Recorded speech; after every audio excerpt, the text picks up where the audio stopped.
Well, let's kick it off. Welcome to the podcast, Maya Kommineni. Thanks so much for coming today. We're so excited to have you. Thank you for having me. I'm excited to be here. Okay, so we'll jump right in.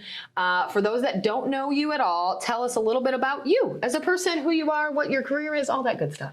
Well, I think probably what defines me most is I'm a wife and a mother. And my career is I'm a cardiologist here locally at Northwest Health Porter. I think what makes me who I am is just kind of the journey I've been on.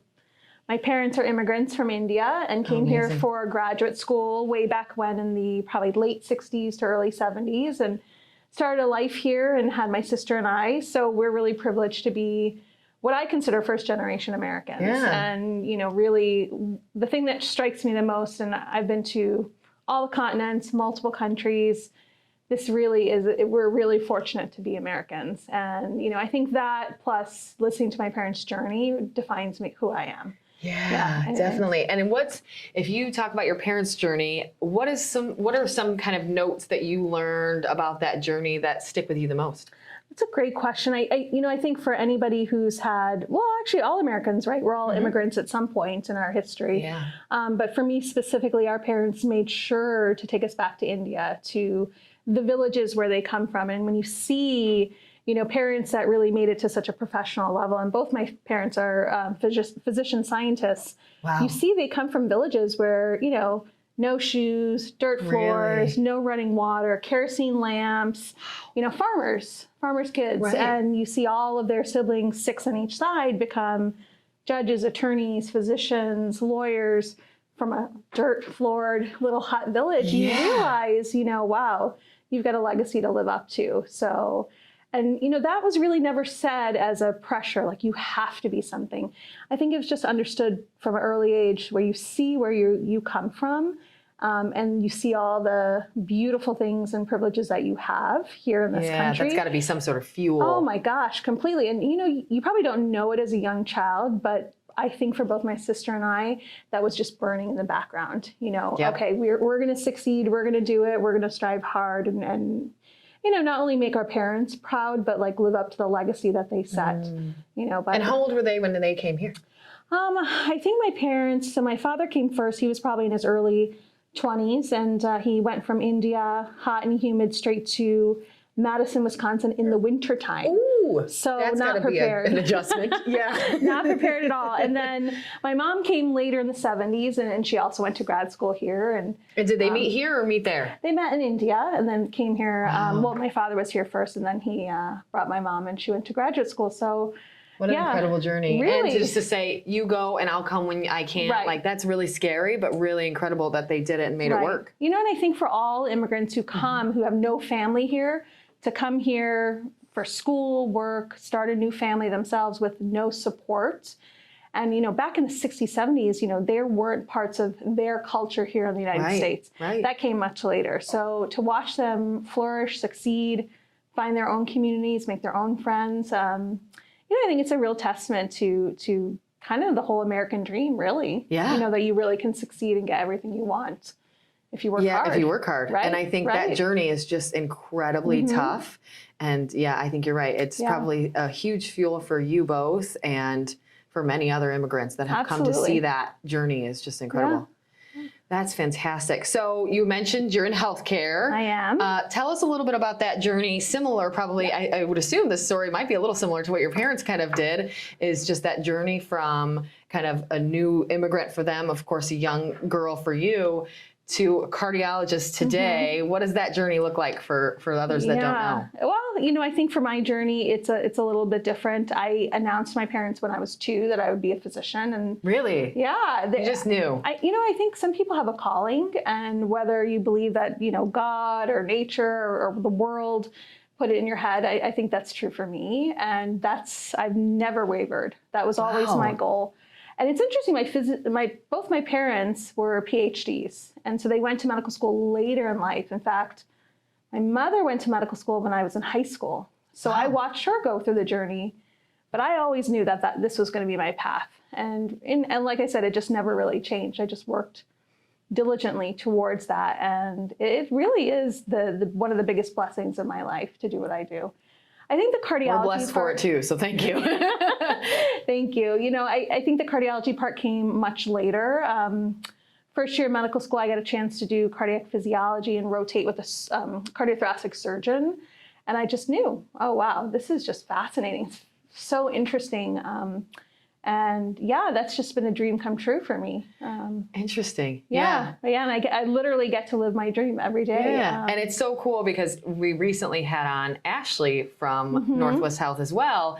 And she says very similar. I don't think she was 2. I think she was a little older, Yes. but she said the same. Like, I knew healthcare was my calling from very, very young. Yeah. She knew she wanted to be kind of running a hospital. She knew that's what she wanted to do at a very young age. And same thing, didn't waver. It never changed.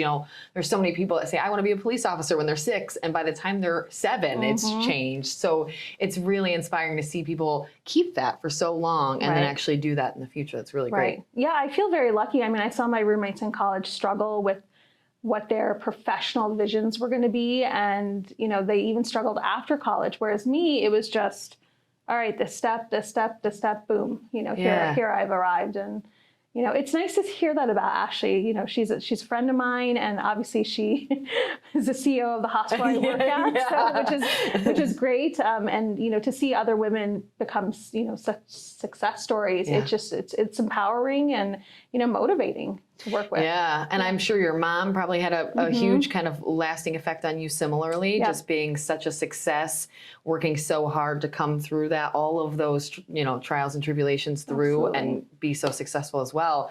It's really incredible to be surrounded by those women. I think so. I mean, now that I'm a mother, they always say you don't realize what your mother did for you until you become a mother. And I look back and I think, wow, how did she breakfast, lunch, dinner, 2 kids, full-time job, then went to medical school, never batted an eye, never let us know that she was tired, struggling, stressed, and no family support. I mean, her whole family still was back in India. Wow. And I just look at her and think, wow, how did her and all women just like her do it? How?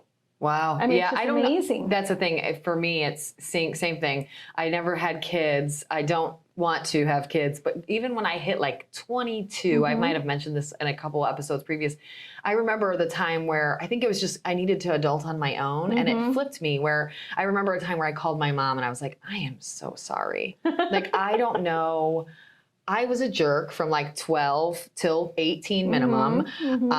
You were awesome. I don't know how you didn't kill me, but thank you. And I think it is, you just kind of earn that respect when you finally are an adult and you can see the other side of it and you know what it means. Absolutely. And you're right. You feel a little bad. Yeah. You feel a little bad for what we put them through. Yeah, slamming the door to my bedroom or whatever it was. Yeah.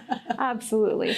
Yeah. So you mentioned becoming a mom and that you're a mom and a wife. Tell us a little bit about your kind of home life, kid, husband. How is that from newborn baby to marriage all the way to today? Yeah, it's a journey, I would say. Yeah, it's a journey. How old? It's a daughter. I have a daughter, and she's Correct. 4.5. Yeah. Wow. So I think both of those are big transitions, especially somebody like me who worked so hard in life, met my husband a little bit later than people traditionally maybe get married, and definitely we met in fellowship and got married and then had our beautiful daughter. I think it's just a transition for independent people to become, part of something bigger. You do have to sacrifice quite a bit. And, you got your own style going on, and now you have other people to take into account. And you have to respect that. But, I think that just makes you a better person, and it's just like any friendship, right? You adjust, you learn, you grow.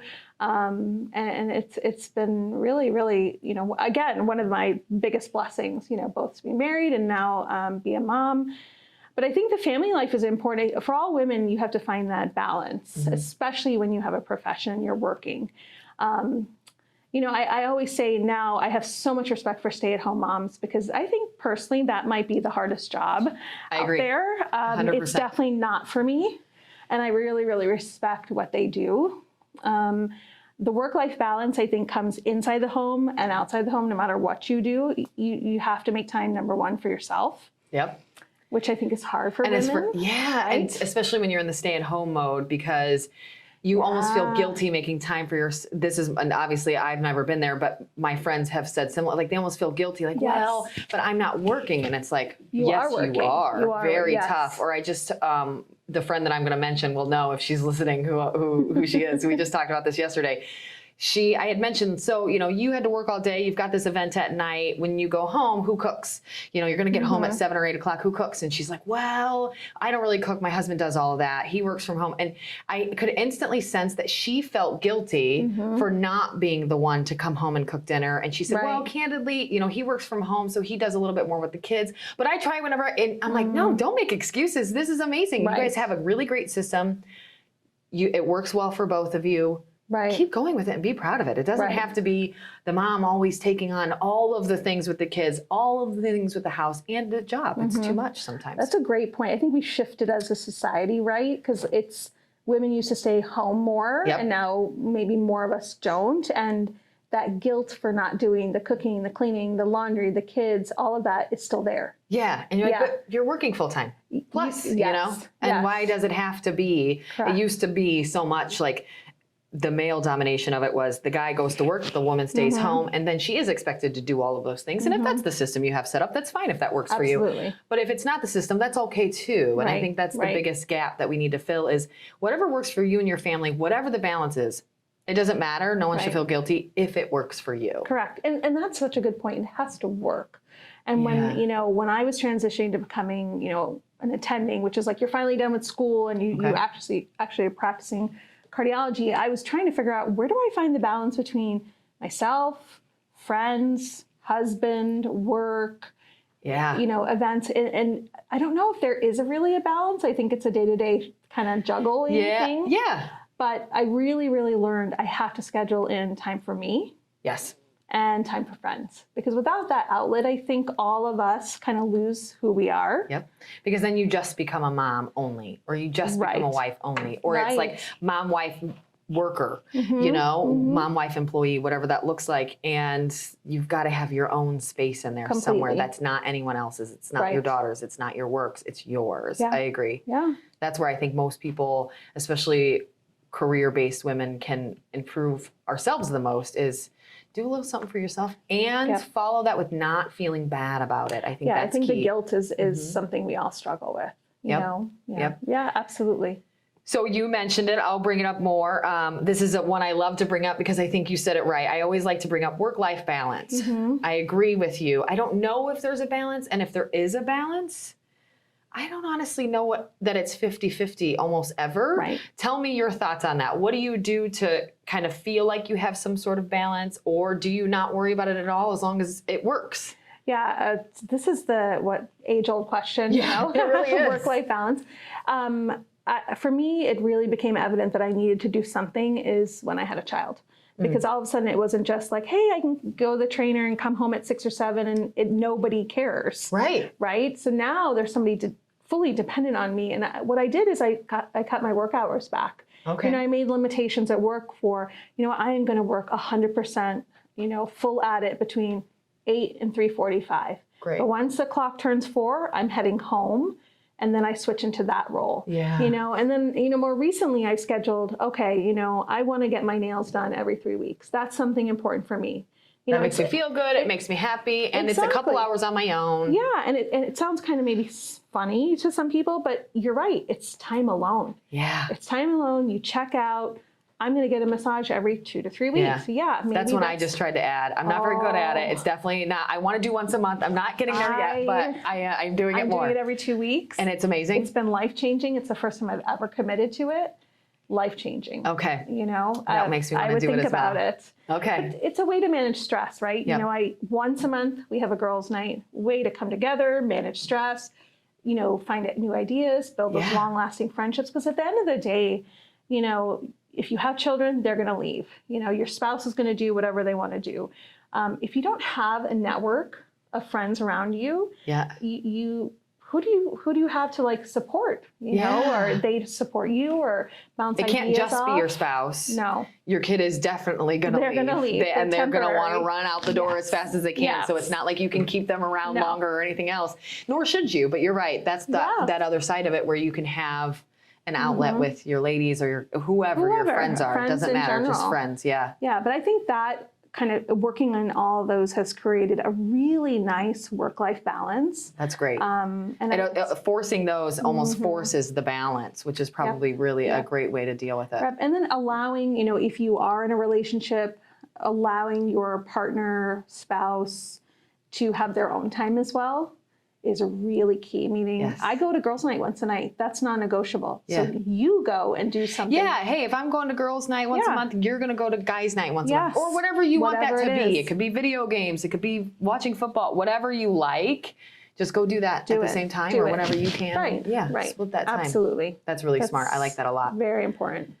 So tell me about a woman in your life that has impacted you significantly. I know you mentioned your mom, so that's okay if that's the answer too. But tell me who that person would be and why.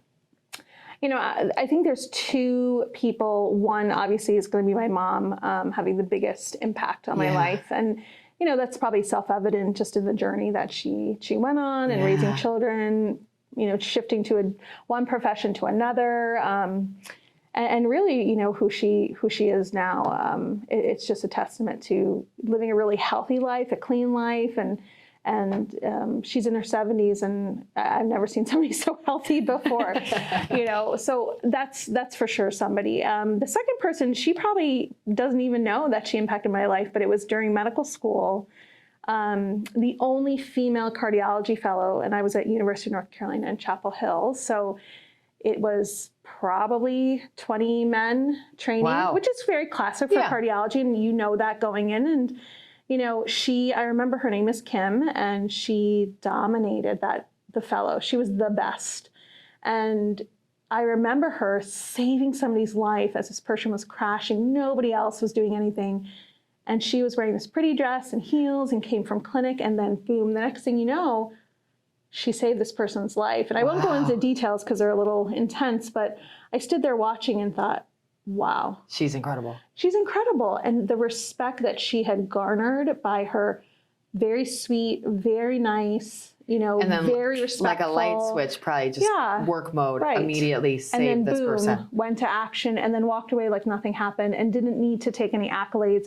You know, it was just the little things. You know, I spent a month with her as a student rotating through cardiology, and every day I watched her with no ego, truly being the smartest person on the service, whereas all the other folks, you know, the fellows, walked around just like, oh, you know, I'm so great. I made it. Look at me. And she never was like that. And I remember years later, I was a cardiology fellow, and one of my attendings happened to be her classmate way back, and he kept in touch with her. And I asked him, hey, can you get me Dr. Delaney's email? He's like, yeah. And I wrote her, you know, an email. And I think that's really important to, when you identify a mentor who's really impacted you, just let them know. Because most of the time they actually don't know. I 100% agree with that. And, you know, it floored her. She wrote back, she's like, she was in tears. She had no clue that we were quietly watching her, and what a mentor role model to this day. All right, audience, whoever knows her, tag her. Yeah. Let her know again. I know, she's practicing out in Colorado, but you know, at that time she was married, she was a mom, and she was still making it look like. And then has the humble side of her to say, yep, save that person's life, got to go to get another one. Humble. Like, that's so fantastic. Yeah, and it's another, not only female, and because I don't want to make it all about that, but as a student, watching her in particular, never blamed anybody for, you know, the position she was in, never said, you know, oh, because I'm the only female. No, she never did any of that. She's like, you just work hard. You just work hard, you study hard, you do everything hard. Yeah. Amazing. Go all the way. We always joke, she's really amazing. Everyone says life is a marathon, not a sprint. I'm like, I think life is a whole bunch of sprints. Yeah. Like there's sprints, but there's sprints over and over and over again. Yes. Like you go sprint and then you breathe and you go again. Isn't and you that breathe. True? It really is. And I keep waiting for like there to be the calm, for like me to just breathe and be like, okay, we're all done. And then no, never it's a whole comes. Bunch of sprints. Yes, yeah, it's like that you're so true. I finally got to catch my breath. Okay, let's go again. It's just the way that life is, I think. Yeah. I think if you live a purposeful life, that's how it's going to be. Yeah, because like you said, with the balance, like I work a lot of hours here with this company. I took over operations in March, and I'm just now like, we're trying to hire faster than ever. We're trying to do all these things, and it's great. Wonderful. I love the work. Right. But same thing, trying to fit some balance in there where it's like, hey, this is my husband's birthday. I really need to celebrate with him and spend some time with him and my family and my friends. Same thing, girls' weekend. We did that last weekend. So it's like, you got to have that in there. And I think taking those things and scheduling them helps me as well with that balance, and it fills up your life. So you do have this kind of full, and it's so fun. You know, we were just talking, I've got something big every weekend from last weekend through like 6 weeks out or something. Oh, and it's so fun. And you're like, you know what? I'm going to be bored all winter. Let's just go for this. I'll be tired. The house isn't going to get cleaned, and it's going to be fine because we're going to have a lot of darn fun, and I'll clean it all winter. You are right. Just kind of finding that same thing, the balance of it. The balance. And to echo off what you said, I think when our daughter Zara turned 2, we realized, wow, we've been in this like fog of raising this child and like surviving. Yeah. And then we're like, we didn't do anything. And we were living in Chicago, and we said, that's it. We're going to put pen to paper. And we got, you know, a bunch of calendars, put them down and said, every weekend we're going to schedule something in, right? We're going to go here on this weekend. We're going to meet with these people. So once we put it on paper, then it came to fruition. And then all of a sudden you have this life that is so full. Whereas if you didn't plan, every weekend rolls around, you're like, okay, what are we going to do? Let me clean this, and let me do this thing. And especially in Northwest Indiana, where the warm weather is very narrow. Yeah, you guys, it's 8 weeks. Let's move. Yeah, you really only have 3 months or whatever it is, really, of like prime weather. I know. Going to the summer concerts on Thursdays, which I love in Valpo. Yes. Going to European Market in Chesterton. I mean, going on hikes, going to the beach. I mean, they're not always convenient, and we're tired. But if you don't do them, you will look back and be like, I didn't do anything. Yeah.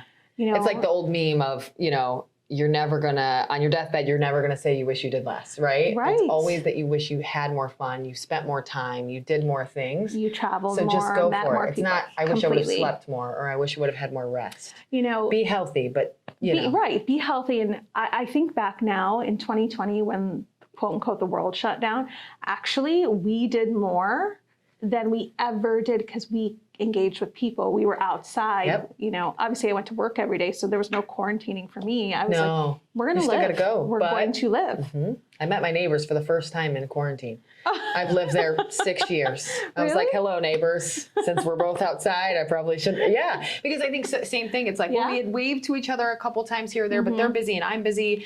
And when I see them, they're pulling in their driveway and all, you know, like, to find time to both be like outside in our yards to go say hello was so rare. And so and we're running and we're sprint. And I think the quarantine just, we worked from home for quite some time. And I think it just slowed us down for a minute and let us breathe and say, okay, you're not going to all the places right now, but what can you do? Same thing. Yeah, we'd be more purposeful about what we did. Right. And then we discovered a whole world outside, especially in Indiana. Yeah. I mean, there's so much to do. This is a beautiful area to live. People have no clue. I agree. Who don't live here are like, what are you kidding me? We were every weekend we were out somewhere. Yep. Even in the winter, we had a lot of fun doing just interesting things because it was, well, what are we going to do? We can't sit in the house all day. We'll go crazy. Yeah. You got to make it work.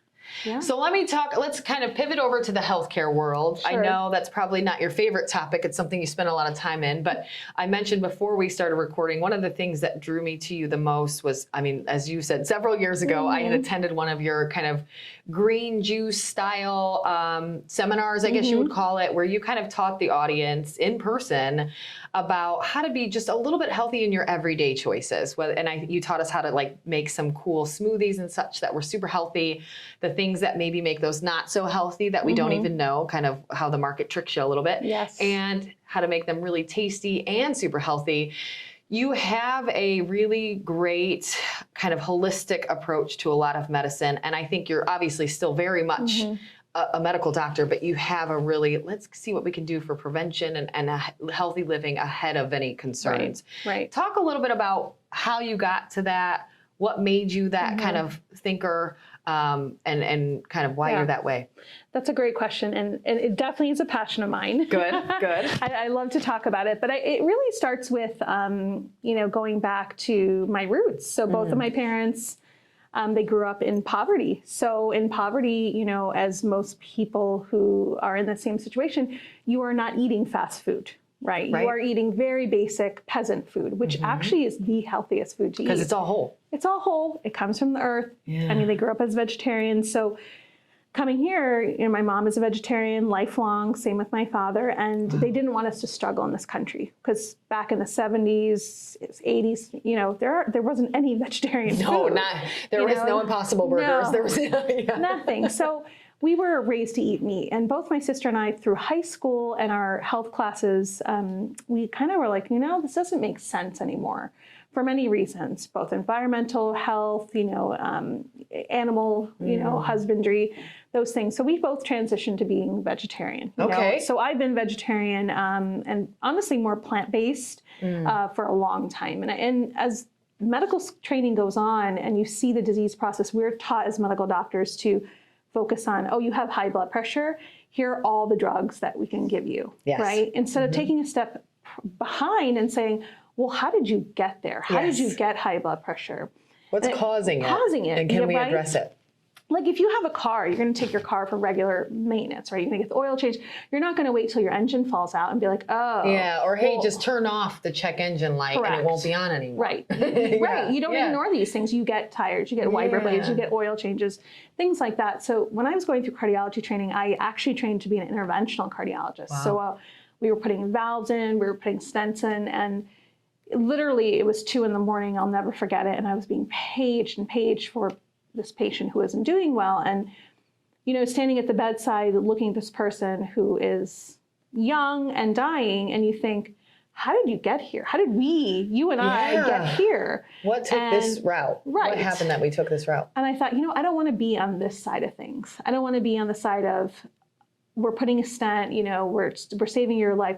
How can we go, you know, 10 years in, you know, prior and say, okay, you have all the risk factors. This is coming.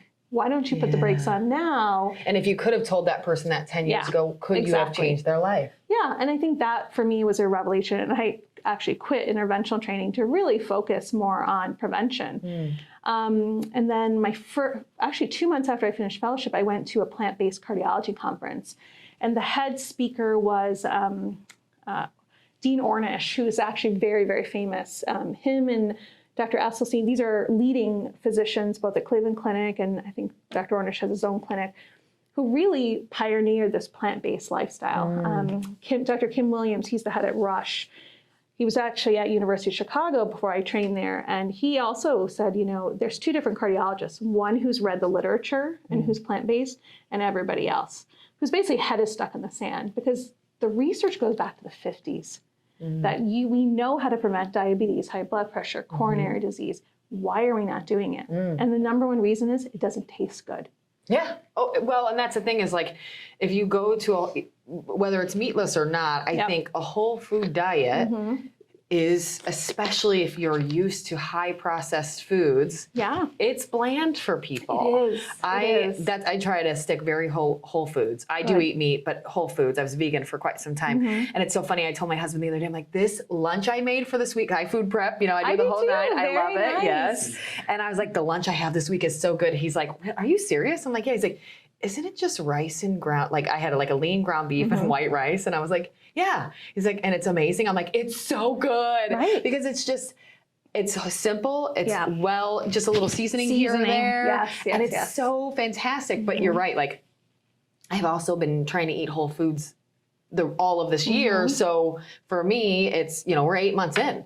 And so this is very normal for me. And I don't have fast food and I haven't really eaten like that. So it's normal tasting to me. But if you do come from that high process, it's hard to make that transition if people don't like it. It's hard. I will tell you, I used to eat Big Macs. I always tell my patients this, you know what? Like, yeah, in college, sure, I ate a Big Mac. Yeah. But when you realize what goes into it and you make small changes, little by little, you will not notice it. You know, I gave up soda. I gave up this. I gave up that. And, you know, do I have soda once in a while? Yes. Do I have candy once in a while? Yes. Right. But on the general, I do what you do. I meal prep. We eat what we eat. It's very basic. Yeah. But I mean, again, my culture is Indian, so a lot of our food is plants, vegetarian. A lot of it is full of flavor. Oh my gosh, the flavors are some of my fave. But it's work, right? You have to put the work in. Yep. And especially if you're going to go kind of that exotic on the flavors, it takes a little bit more time. It takes a few more ingredients, and a lot of people don't like that. Correct. I'm the same. I like to keep it a little simple. Simple is good. Yeah, yeah. So let's pop into barriers. So you've mentioned a few early on, just as having parents that were immigrants.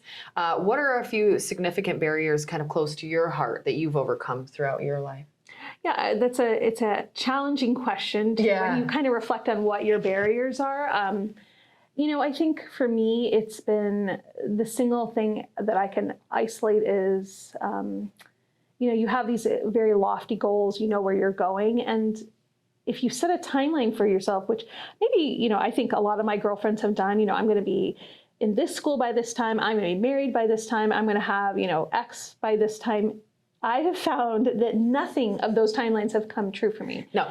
Which is frustrating. And I think when you get to those milestones and you expected to have this in your life, and it's not even within vision. I'm going to be married at 25 and you're 28 and you're not dating anyone. Yes. You get really nervous. Oh my gosh, you nailed it on the head. And I think for women too, you start to feel like there's something wrong with you, and trying to overcome that peer pressure, self-pressure, and being like, it is okay to be 30 where I am, not having met my timeline goals, but I have other goals, and then moving forward, and then moving forward. And I have to say, none of the timelines I've set for myself have ever come to fruition.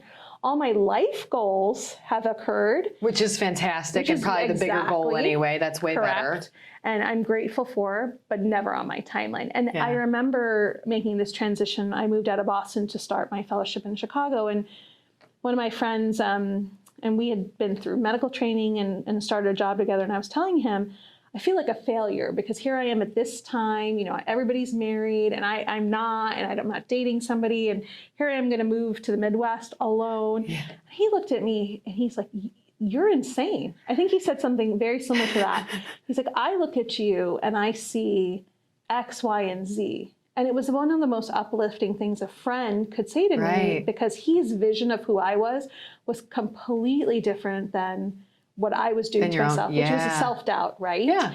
And I think that self-doubt and, you know, being hard on yourself, you know, whether you're male, female, doesn't matter, at any age, is something that I think is tough. Yes. And we all have to overcome it. Yeah. You know, we're all hard on ourselves, I think, somewhat. And the same thing, not even just women-based. I think people are hard on themselves.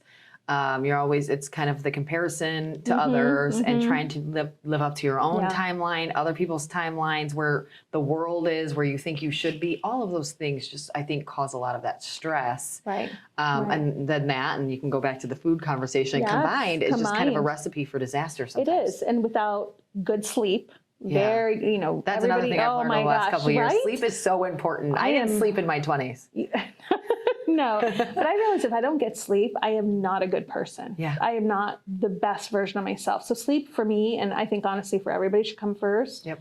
Exercise and health, and then, you know, being happy and living a beautiful life. But yeah, the barriers are tough. And also, I mean, I grew up at the kind of the start of the internet, right? Okay. There was no email. When I started college, is when Google was beta testing Gmail. Okay. You know? Yeah. So if you think about that versus now, the pressures that I grew up with, I can't even imagine kids now with Instagram and whatever, Snapchat and all these things. Your images of what is cool or what's beautiful or what's in is so overwhelming. And it's not just now. It used to be same thing for me. Right. I didn't have an email until I went to college. Yes. We used computers in school, but not a ton. And so I agree, like the image of what was cool or acceptable or just your peers in your school. And now it's literally the whole world. And it's got to be so tough to really be able to absorb all of that, filter what you need, and accept what you should. It's almost impossible. I think you're right. It's impossible. And I think it's making for a lot of, I mean, I see it in the clinic. I see a lot of young kids, and by kids meaning like late teens to 20s, suffering with anxiety. And the pressure's on and it's everywhere. And in the schools, we always, you know, we've got our #1 student program, and it's got kids from the schools all over the region writing for us about their school. Wow. And it's cool. It gives us an ear to the school, and then they get some training and get paid and get published before they go to college. Wow. And it's a really cool program. But what we see most often is the people that want to write for us are also in several clubs. They're pulling a 4.0 plus. Now it's 4.7s and all this crazy stuff that I don't even know that we were available to get. We couldn't get a 4. I mean, maybe I just didn't know it was that available. But I think it's just the level that they have to reach to be exceptional is higher than it was for me. Agree. And it's just, and I think it is all of those additions to the world says we have to look like this. You have to be as smart as this, know all of these things, accomplish all this stuff. Right. And it's just so much. It's too much. Yeah. Like, it's or not just normal. be a kid for a minute. I think that's 100%, you know, back to my daughter who's 4.5, you know, we're getting her ready for kindergarten in a year. And the amount of stuff, you know, here I am like, learn how to hold a pencil, learn how to write your name. And my friend who's a kindergarten teacher, oh no, she needs to be able to work an iPad. And I'm like, what? An iPad in kindergarten? But that's how much things have changed. And, you know, I'm not entirely sure it's for the better. Yeah, some of that I think we could just hold off on. Correct. They're going to learn it via phones and being at home and all that stuff. Like, let's let that come in slowly versus push right through it. And it's okay to be bored, right? It's okay to sit in silence or read a book. And I think you can go to the bathroom all by yourself without a phone. You know what I mean? Just go to the bathroom. That is such a great point. You are right. Nobody can do that anymore. You go with a newspaper or something. Yeah. What's a newspaper? Yep. Yes, I agree 100%. It's so funny, but it's so true. Just people, they just don't. Yeah, you're right. That's right. Very true. Okay, so are you ready for the quick round? Oh, sure. I know that seemed fast, but I guess it wasn't. Okay, so for everybody that's listened to the podcast, to this episode or previous to this episode, knows the quick response questions. What we do is, this is kind of the fun close up of the podcast where I ask you some speed round questions. I've mentioned several times in the past that you don't have to be that fast because I don't have a buzzer, but we have a buzzer. So shout out to Deanna Grimes, who's a listener and a friend of Life and a friend of mine. She got sick of me saying, well, we don't have a buzzer. So she literally sent me a buzzer. That's funny. So we have a really cool buzzer. So if you don't answer fast enough, we're going to buzz you. All right. Be prepped. I'm ready. So these are just some fun questions that'll give us a bit of an insight into Maya as a person. Great. So how long do you sit at a green light before honking at the person in front of you? Oh, I rarely do that. Really? No. Just, they've got their own. Yeah. You know, I mean, okay, 5 seconds. Really? No. Okay, that's a pretty long time, I think. If you think about a light, I mean, you're just like one, a friendly two. toot, hey. This is the struggle, and I've talked about it previously. Right? How do you, it's hard to get the nice beep. Yeah, You're like, is it too loud? true. Can I get like a little half beep, just a little Yeah. hey? But if you do 2 at the same time, then it's a friendly. Yeah, like Yeah. Yep. Little tap, tap. I think so. Toot toot. There you go. Move. It's so interesting, this question. Some people are like, immediately, I've got stuff to do. Oh, and people no. are like, the other folks are like, never. They've got their own things going on, and I'm going to let them deal. Yeah. It's interesting. And I always think karma, you know, if I'm mean to them, like karma's going to get me, you know? Yeah, it's So true. I'll just be nice. Good idea. What woman would you most want to have a drink with, living or dead, and what would the drink be? Holy moly. That's this is a tough one. really I good know. one. Probably Margaret Thatcher. Good one. Yeah, Iron Lady. They're looking at me like, who is that? You've seen the movie, right? Yes. Our recording crew is a little younger than us. Yes. Yes. Margaret do? Thatcher is a legend. Yeah, I think that would be a really fascinating one. And what would the drink be? Ooh. Doesn't have to be booze. You could do coffee, tea, shots of tequila. I like coffee or a margarita. One of those two. That's a or good both. One. Or you start off with a couple margaritas, end it with a little coffee dessert, and call it a day. Oh. Or vice versa. You could start really off good. high strong and then bring it down to the margarita as with a some closer. salsa and chips on the side. Oh, I love a good margarita. Yeah. Or tequila with lime. Either way, a little shot. Hey. It's fine. What would be, I'm hopping around here. What is one big thing that you have yet to accomplish? My fitness goals. Okay. Yeah. Tell me more. I think, again, back to balance. I have a vision for my fitness goals that is completely not near reality at the present, and I think we all can say that sometimes. I think it's achievable. I think it's just going to take dedication. I mean, I try to get up at 5:30. I mean, I have this dear friend, Bonnie, who gets up at 4 and goes to like boot camp every day for like a I 5 want to o'clock be that class. person. I'm just not. She's pretty amazing. Yeah. And I get up at 5:30, somewhere in there. Yeah, I Usually do can like too, but, crawl to the like, basement. I got a little gym down there, but I I do don't know the about same. 4. But she's dedicated, and I think that's Yeah. motivating to see people. And she's agree. got a job. She's got 2 kids. She makes it work. So I would like to achieve my fitness goals That's fantastic. soon. Yeah. We'll see. Okay, Yeah. good. So we'll check back. Yes, let's do that. Give it some months and then we'll check Okay. back. A year. Okay, I like it. See, I don't know the goals. They might be I gotta be lofty. That a realistic. year is realistic. Yeah. I gotta be realistic. What would be the title of your biography? The Maya Kommineni Wow. biography. A journey towards peace. Ooh, one of my favorites to date. Okay, good. Yeah. That's really good. And what made you think that? Well, I love to travel. I mean, I have a really deep, deep need to travel and see other people, cultures, foods, way of life. It's something that 2020 really put a damper on that. Same. But we did, local travel. Yeah. But, I think that through that journey, and especially, again, back to the roots and where I come from, it keeps you grounded. It keeps you extremely appreciative for being American and living in this country. And, it's a journey. You just kind of look towards peace, whether it's peace in your backyard, peace in your life, peace on an ocean, but inner peace, mind, family, all that stuff. It's really important. Do you have a place that this isn't on the question list, but do you have a place that you have yet to travel to that's really like top of your list? A gazillion places. Yeah.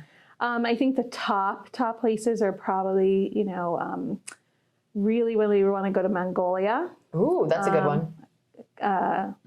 I've been throughout the East, but going to Cambodia and seeing Angkor Wat because of the Khmer Rouge and that history. I think it's amazing actually how many people don't know about Pol Pot and what he did. I don't know a lot. Khmer Rouge, so one of the biggest, atrocities, very similar to Hitler, but, all these communist regimes. And I think that history and then the Buddhist life that was there before that's still there. Yeah, have a that's really intriguing. Strong draw to that. So I think those are, Galapagos Islands. So I'm one of those people. I like to go to like very exotic, weird places. And enjoy. I like the idea, but then I'm like, the bugs. Like, when you bring into wildlife, I'm like, that spider's bigger than my hand. I'm out. I can't do it. I hear you. I got to have some balance. Yeah.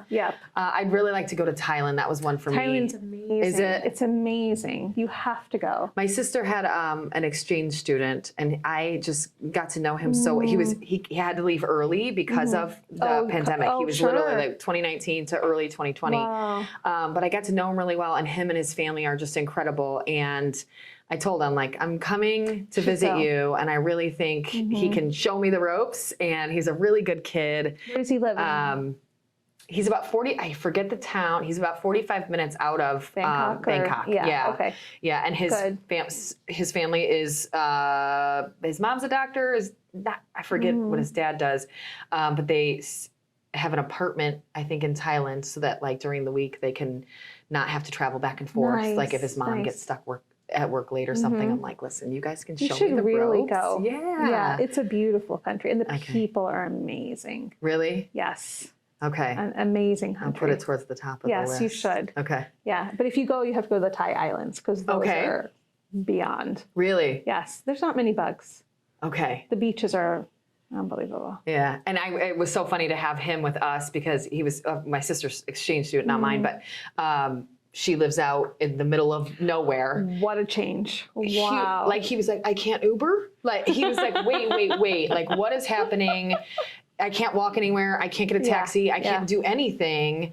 It affected him. I think he learned a lot. It was very interesting for him to learn. He came in August, I think, or September 2019, and he was like, it is cold here. And we were like, what? And he's like, this is as cold as it gets all year round where I'm from. Like, I think it was I think he said it's normally like mid 80s to hundreds, somewhere in there. And it was like 75 and he had a hoodie on. And I was like, oh my gosh. And then he went through winter here wow. and literally had to buy all of this. And he just thought it was, I don't know that he loved it very much. Like being out in the country and being in the cold, I don't think were for him. But I think he got to learn some cool stuff. We got to take him to Chicago as a Christmas gift. And it was just really fun to kind of take him out. And he, you know, photographer, he loves pictures. So he just took all these really great, incredible photos. And it was really neat. Yeah. That's really neat. Yeah. Yeah. Okay. What's your favorite day of the week and why? I think it's definitely Friday. Okay. It's a wind down day, both at work and family, and you know, it's movie night, and then we just kind of make plans for the weekend. I love that. Yeah. And do you have a day, like you mentioned food prepping and stuff, is that your Sunday? Is that when you do that? How do you guys work that out? It used to be Sunday. I've done a little bit less food prepping, but typically it is Sunday to get ready for the whole week. Me too. You know? Yeah. I like Sundays for that reason, but yeah, I do like the Thursday, Fridays for the fun time. Yeah. That is true. Would you, superpowers, would you rather have invisibility or super strength, and why? Wow. I think I would do invisibility. I was like, am I going to buzz? Yeah. Invisibility? Okay, why? I think so. Well, I don't think so. Strength, when you asked me that question, I think you were talking about physical strength. So I actually, you know, although physical strength is important, I've not needed it really as much as like mental fortitude and perseverance. I think invisibility would be kind of interesting to kind of see. You don't know what you don't know, then if you could know. Right. Yeah. And just kind of, you know, be, you know, a fly on the wall and see how other people live and, you know, learn from their experiences. And it would probably give you a really cool sense of the other side of the table. Like, you never know what that person's going through. You never know what they're actually thinking unless you could hear. Absolutely. And it would be interesting to see that. Yeah. Kind of give you a good, different perspective. I think so. Yeah. Okay, last one. Okay. What is the carnival ride you hate the most? Yeah, anything that has to do with dropping from heights. Okay. You know, that feeling of your that stomach like Superman one that's just like I don't like roller coasters. I don't like those drops. And actually, we went to the fair for the first time, Portage County Fair. Okay. Wow. Did you love it? Rides were too much? So it was like fascinating. I mean, on so many levels. I could take that in so many routes. Yes, 100%. Because we got there and like the baby, you know, so the baby cow had just been born. Oh my gosh. And it's so beautiful. But then of course it's a dairy cow. So I'm like, they're going to take it away from the mother, which is what they do, right? And so a lot of people don't know how milk is, how you continuously make milk. They don't give it to the baby. Yeah, exactly. Yeah, like a cow has to just be continuously pregnant until it collapses. So you take the babies away. And so that was my first thought. But it was fascinating because my daughter got to see, you know, all these beautiful, gorgeous baby animals. And that was a great experience, you know, to see. And then there was the fair food. So, you know, as like a cardiologist, I was having like a coronary as I'm like, okay, like, what are we going to eat? And, you know, but hey, you're at the fair. You have to get funnel cake and like dipped Oreos, and you got to do it. And luckily there was a Dr. Vegetable cart. Have you seen the Dr. Vegetable cart? Oh my gosh. It's hilarious. So I'm like, great, something I can eat.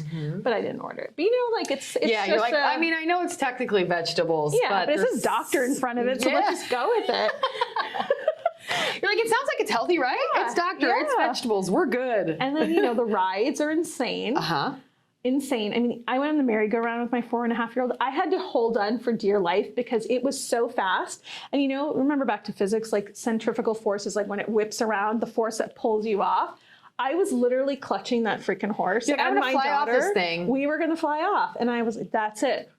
But people were going on there's like a ship or that kind of rocks and all sorts of things. And then, you know, the people. I think the people were fascinating. The people watching alone is worth going. Wow. Wow.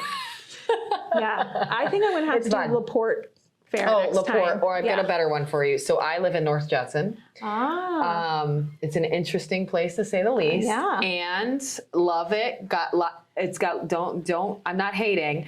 It's got a lot of great humans and a lot of interesting from there. Yeah. They're amazing. Yep. There's got a lot of great people, a lot of interesting folks as well. and we have an annual mint festival. So this is like the mint capital of the world or something. What do you mean by of mint? the country. So like spearmint, peppermint, mint. Like real mint. Like they grow it, Yeah. so it's fun. Cool. Like I think it's usually in September, they'll do like a second cut. So it's an early crop. So I think they do 2 cuts. I don't really know about farming. Don't quote me on that. But I'll drive home down the highway and you can just smell the mint in the summer. Amazing. It's incredible. And then they process it and it smells terribly.